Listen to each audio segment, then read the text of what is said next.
Finally, I've got the Super Bowl Contenders, a category that currently has 2 NFC East teams. Just unbelievable, dude. No wonder the NFL doesn't make any sense right now.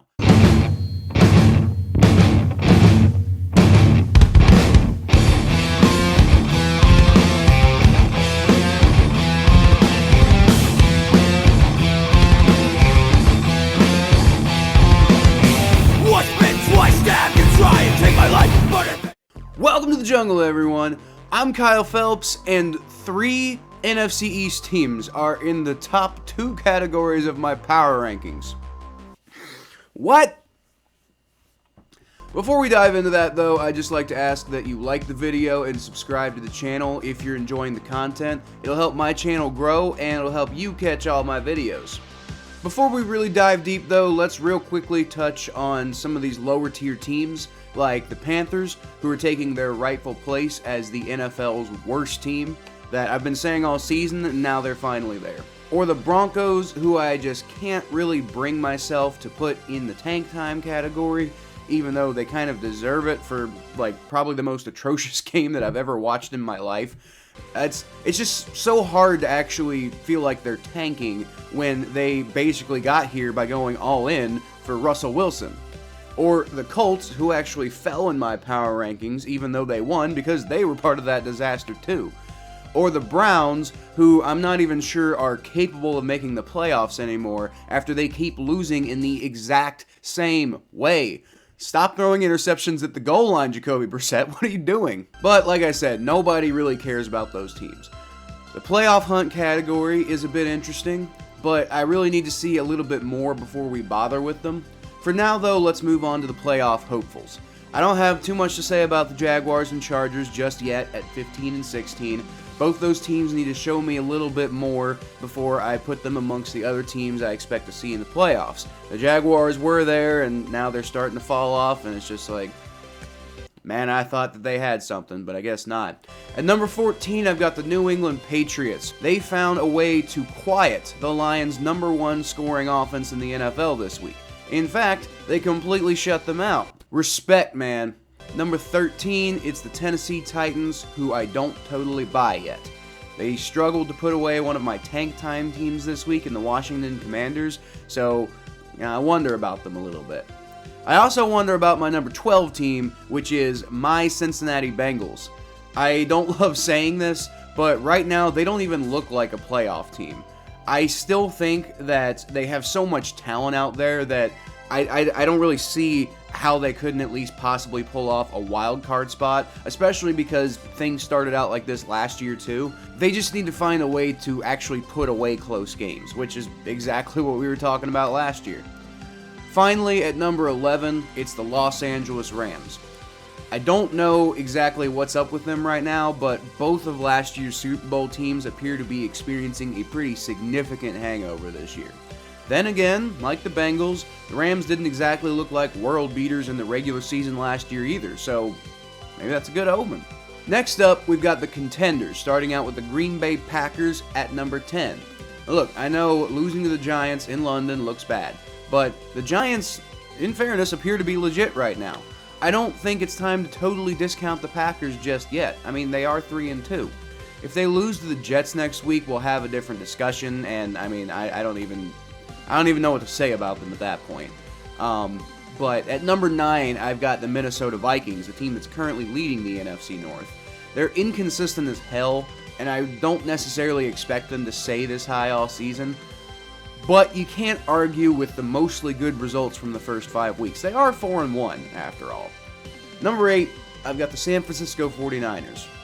They decisively got Matt Rule fired this week, which is cool for them and probably cool for Panthers fans too.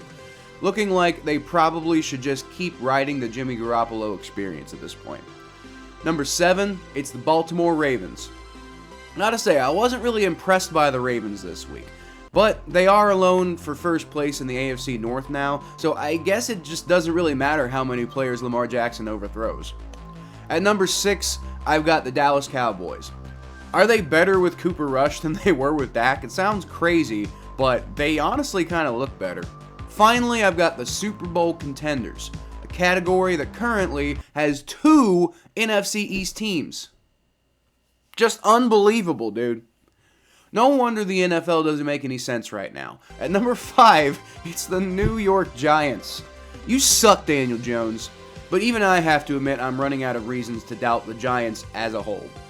Their running offense looks damn near unstoppable at this point, and they're putting up these results against good teams. Good lord! At number 4, I've got the Tampa Bay Buccaneers.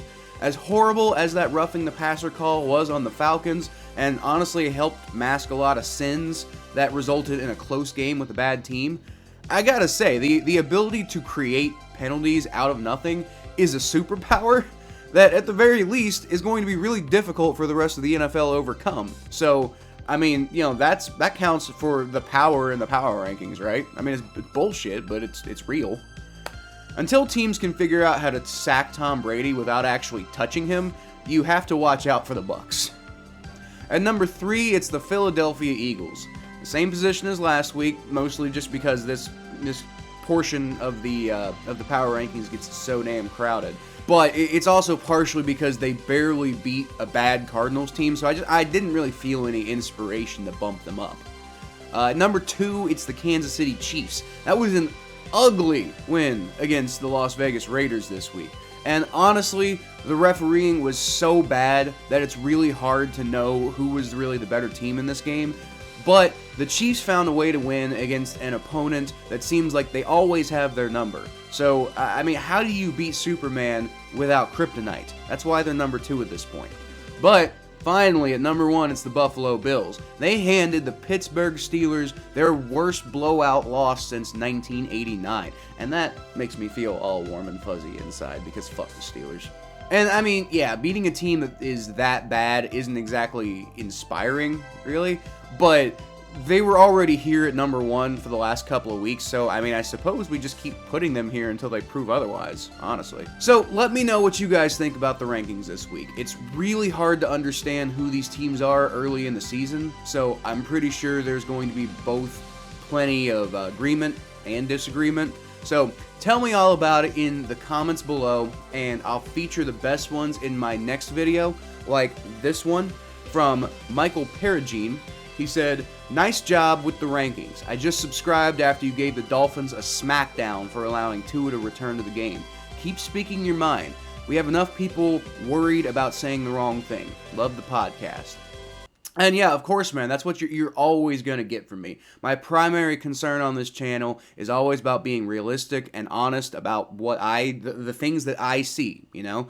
And honestly, the fact that people stop talking about Tua already highlights a major concern for me. Like, I mean, people have already moved on at this point, and this dude almost died on the football field.